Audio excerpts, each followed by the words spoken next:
اظہر سمان نے بیان کیا، ان سے ابن عون نے، ان سے محمد نے اور ان سے قیس بن عباد نے بیان کیا کہ میں مسجد نبوی میں بیٹھا ہوا تھا کہ ایک بزرگ مسجد میں داخل ہوئے جن کے چہرے پر خشوع و خضوع کے آثار ظاہر تھے۔ لوگوں نے کہا کہ یہ بزرگ جنتی لوگوں میں ہیں۔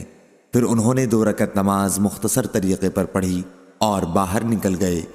میں بھی ان کے پیچھے ہو لیا اور عرض کی کہ جب آپ مسجد میں داخل ہوئے تھے تو لوگوں نے کہا کہ یہ بزرگ جنت والوں میں سے ہیں۔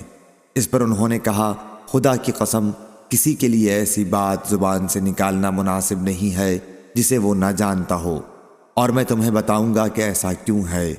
نبی کریم صلی اللہ علیہ وسلم کے زمانے میں نے ایک خواب میں دیکھا اور آن حضرت صلی اللہ علیہ وسلم سے اسے بیان کیا۔ میں نے خواب یہ دیکھا تھا کہ جیسے میں ایک باغ میں ہوں، پھر انہوں نے اس کی وسعت اور اس کے سبزہ زاروں کا ذکر کیا۔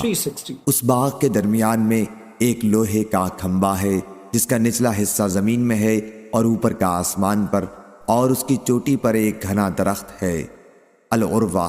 مجھ سے کہا گیا کہ اس پر چڑھ جاؤ۔ میں نے کہا کہ مجھ میں تو اتنی طاقت نہیں ہے۔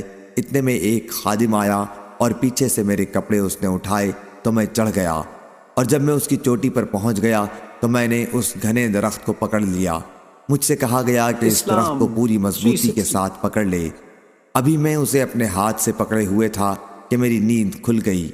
یہ خواب جب میں نے حضرت صلی اللہ علیہ وسلم سے بیان کیا تو آپ نے فرمایا کہ جو باغ تم نے دیکھا ہے وہ تو اسلام ہے، اور اس میں ستون اسلام کا ستون ہے، اور عروہ گھنا درخت عروۃ الوثقی ہے، اس لیے تم سلام پر مرتے دم تک قائم رہو گے۔ یہ بزرگ حضرت عبداللہ بن سلام رضی اللہ عنہ تھے، اور مجھ سے خلیفہ نے بیان کیا، ان سے معاذ نے بیان کیا، ان سے ابن عون نے بیان کیا، ان سے محمد نے، ان سے قیس بن عباد نے بیان کیا۔